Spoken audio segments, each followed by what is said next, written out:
Hello students, welcome back to plus 2 tutorial and last topic left that is corrosion. corrosion का मतलब देखिए सबसे पहले होता क्या है, हमारे पास मान लीजिए कोई भी मेटल है उसकी जो अपर लेयर है उसका डिस्ट्रॉय हो जाना. कैसे डिस्ट्रॉय होगी मीन्स वो घटती जाती है, कम होती जाती है. That process is known as corrosion. The process of deterioration of a metal as a result of its reaction with air and water. means जब भी मेटल environment में किसके एयर में क्या है हमारे पास मॉइस्चर है और so many gases है लाइक ऑक्सीजन, कार्बन डाइऑक्साइड, इसके कांटेक्ट में आएगी जब भी मेटल तो उसकी अपर लेयर धीरे धीरे डिस्ट्रॉय होने लगेगी. That process is known as corrosion. आपने सभी ने आयरन के बारे में तो देखा ही है. मोस्टली क्या होती है, कोई भी आयरन की थिंग है, चाहे कोई भी किल वगैरह ले लो, उनको अगर इन्वायरमेंट में कुछ दिनों के लिए रखेंगे तो उसकी अपर लेयर क्या होने लगेगी, हमारे पास डिस्ट्रॉय होने लगेगी. क्या है, ब्राउनिश शेड होने लगी और उसकी अपर परत उतरने लगेगी. That is known as corrosion. Means upper layer का डिस्ट्रॉय होना. क्लियर. आयरन की corrosion को बोलते हैं रस्टिंग. किसकी? आयरन की corrosion को क्या बोलते हैं हम? रस्टिंग. अगर यही हम सिल्वर में देखें, सिल्वर का कलर क्या हो जाता है, ब्लैक कलर हो जाता है. सिल्वर में कलर की क्या चेंज आती है, ब्लैक हो जाती है. मोस्टली ये होता है गर्मियों में. समर में क्या होता है, उसकी रिएक्शन ज्यादा होती है और किस में चेंज हो जाती है, ब्लैक. मीन्स गर्मी में क्या होती है, सिल्वर की corrosion हाई अमाउंट में होती है. और कॉपर देखिए, कॉपर किस में चेंज हो जाता है, ग्रीन. कुछ दिनों के लिए रख के देखिए, उसमें ग्रीन काई जैसी क्या हो जाती है, जम जाती है ऊपर. That is known as means copper क्या हो गया, हमारा क्रोड हो गया. क्लियर. और जो हमारे पास अगर लेड है, लेड भी क्रोड हो जाता है, उसकी लस्टर क्या होने लगती है, लूज होने लगती है. मीन जो उसकी शाइन थी वो धीरे धीरे खत्म होती जाती है. मीन्स उस पे भी क्या होती है, हमारे पास corrosion होती है, अपर लेयर डिस्ट्रॉय होने लगती है. अब हमारे पास जब आयरन है, आयरन के कांटेक्ट में ऑक्सीजन और मॉइस्चर, वाटर में के कांटेक्ट में आती है आयरन, तो धीरे धीरे इसकी अपर लेयर डिस्ट्रॉय होने लगती है. तो इसका फॉर्मूला क्या बनता है हमारे पास, iron ferric oxide Fe2O3 and साथ में सो मेनी मॉलिक्यूल्स क्या होते हैं हमारे पास, वाटर के होते हैं. क्या हमारे पास क्या बन गया, फेरिक ऑक्साइड. इसका कॉज क्या है, रीजन क्या है, एक्चुअल में corrosion का रीजन क्या है, मॉइस्चर और एयर में जो हमारे पास क्या है, गैसेस क्या होती है, प्रेजेंट होती है. सबसे ज्यादा corrosive गैसेस corrosion में मीन्स कौन सी गैस होती है, कार्बन डाइऑक्साइड और oxygen.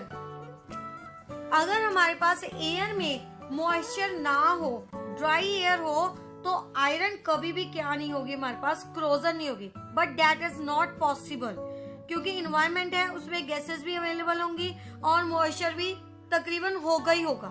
Clear. Main iron does not rust in dry air only. जब फिर बोल सकते हैं वैक्यूम में, जिसमें मॉइस्चर जा ही नहीं सकता. क्लियर. उसमें क्या होगी, हमारे पास आयरन को प्रोटेक्ट कर सकते हैं, प्रोटेक्ट हो सकती है, corrosion से बच सकती है. और नेक्स्ट देखिए factor which effect corrosion.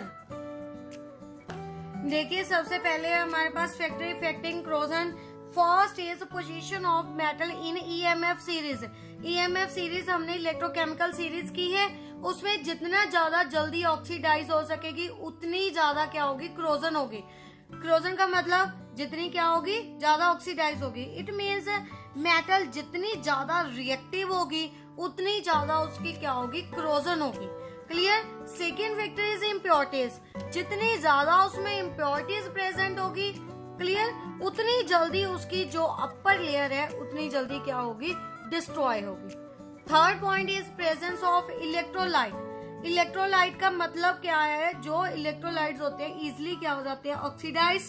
Clear, it means अगर वो हमारे पास कोई भी मेटल मान लीजिए वाटर में क्या है प्रेजेंट है, इट मीन्स जल्दी क्या हो जाएगी, वो ऑक्सीडाइज हो जाएगी, जल्दी क्या होगी, उसकी क्रोजन पॉसिबल होगी। और third factor is presence of carbon dioxide in water. अगर वाटर में कार्बन डाइऑक्साइड प्रेजेंट है तो हमारे पास जो कार्बन डाइऑक्साइड है वो वर्क करती है as a electrolyte.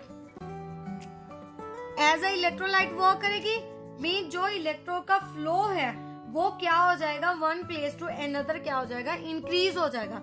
Electron easily flow करने स्टार्ट हो गए, इट मीन्स इजिली क्या होगी, मेटल का डीके होना क्या हो जाएगा, स्टार्ट हो जाएगा।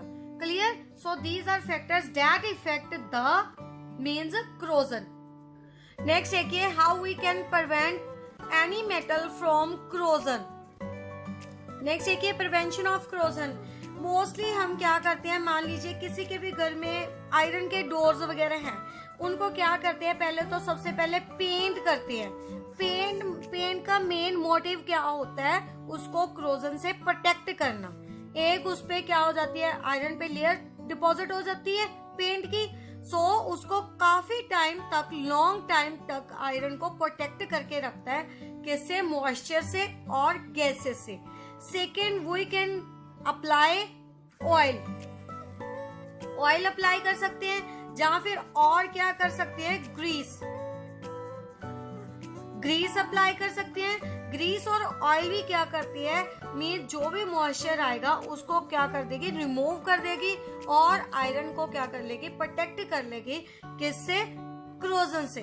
Third is electroplating. इलेक्ट्रोप्लेटिंग का मतलब, मान लीजिए कोई भी रिएक्टिव मेटल है, उस पे एक और रिएक्टिव मेटल की परत डिपॉजिट करवा देनी, like tin, nickel, zinc, chromium की परत डिपॉजिट करवा देनी, that is known as electroplating. Electroplating से भी हम इसको क्या कर सकते हैं, प्रोटेक्ट कर सकते हैं। मीन्स मान लीजिए आयरन है, उस पे जिंक की प्लेटिंग करवा दी, that is known as electroplating. Zinc की प्लेटिंग करवा के जिंक क्या कर लेगा, आयरन को क्रोजन से प्रोटेक्ट कर लेगा। खुद तो डिस्ट्रॉय होने लगेगा, बट आयरन को मीन्स डिस्ट्रॉय होने से क्या कर लेगा, प्रोटेक्ट कर लेगा। नेक्स्ट देखिए, नेक्स्ट मोस्ट इंपॉर्टेंट देखिए, सेक्रीफिशियल। सेक्रीफिशियल का मतलब सेम इलेक्ट्रोप्लेटिंग जैसे ही है। मान लीजिए हमारे पास आयरन है, आयरन ले ली हमने, आयरन की कवरिंग कर दी किससे, जिंक से। आयरन को किससे कवर करवा दिया हमने, जिंक से कवर करवा दिया। That process is known as galvanisation. Galvanisation का मतलब आयरन पे जिंक की प्लेट को, लेयर को डिपॉजिट करवा देना। इट मीन्स जो आयरन की लस्टर है वैसे ही रहेगी। आयरन की लस्टर क्या है, वैसे ही रहेगी, उसमें कोई भी चेंज नहीं आएगा, क्योंकि जो हम जिंक की लेयर डिपॉजिट करवा रहे हैं दैट इज इनविजिबल। क्या है, इनविजिबल। कौन सी जिंक की लेयर हमने डिपॉजिट करवाई, जिंक कार्बोनेट। जिंक कार्बोनेट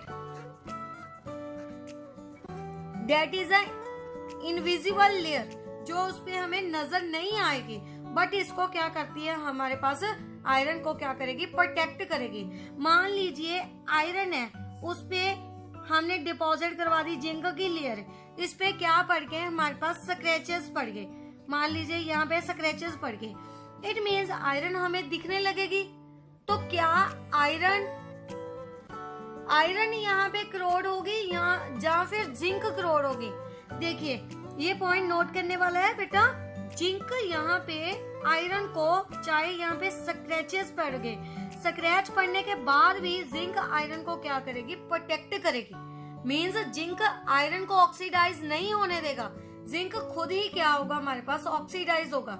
क्यों, क्योंकि जो हमारे पास रिडक्शन पोटेंशियल ऑफ जिंक है वो लेस है, किसके कंपैरिजन, आयरन के कंपैरिजन। क्यों, because reduction potential of zinc is less than iron.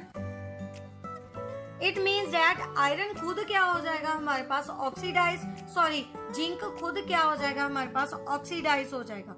Zinc 2 positive 2 electron क्या कर लेगा, gain zinc.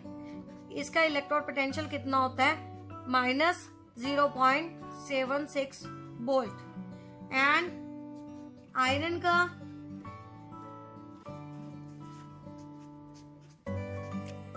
Fe electrode potential is 0.44 volt. It means iron का रिडक्शन पोटेंशियल हाई हुआ एंड जिंक का क्या है हमारे पास लेस है, नेगेटिव वैल्यू है। इट मीन्स इसकी वैल्यू क्या है हमारे पास, जिंक की रिडक्शन पोटेंशियल की वैल्यू लेस है। इट मीन्स ये क्या हो जाएगा, इजिली ऑक्सीडाइज एंड इसको फिर भी क्या करेगा, प्रोटेक्ट करेगा।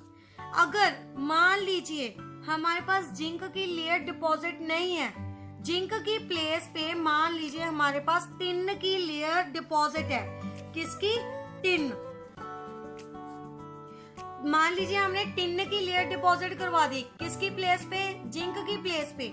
तो यहाँ पे अगर टिन की लेयर पे स्क्रैचेस पड़ जाती है, इस केस में क्या होता है, आयरन क्रोड हो जाती है।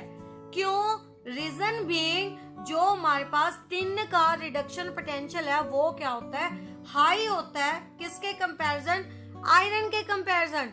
इट मींस इस केस में आयरन ऑक्सीडाइज होगा ना कि टिन। बात समझ में आई। अगर हमने टिन यूज किया in place of zinc, reduction potential of tin is more than iron. Reduction potential tin का हाई हो गया, इट मींस ये तो ऑक्सीडाइज नहीं होगा, इसकी ऑक्सीडेशन नहीं होगी। अगर स्क्रैचेस पड़ गए, उस केस में बता रही हूं मैं, ध्यान से सुनिए, स्क्रैचेस पड़ गए तो टिन ऑक्सीडाइज नहीं होगा। उस केस में हमारे पास कौन ऑक्सीडाइज होगा, आयरन। क्लियर, होप सो आपको समझ आ गया होगा क्रोजन के बारे में, उसकी प्रिवेंशन के बारे में एंड फैक्टर्स जो उसको इफेक्ट करते हैं। सो आज हमारा इलेक्ट्रोकेमिस्ट्री चैप्टर कंप्लीट हो गया। इसकी प्रैक्टिस कीजिए और जो भी डाउट है मुझे जरूर बताइए, क्लियर करिए आपके doubts. Thank you so much for listening.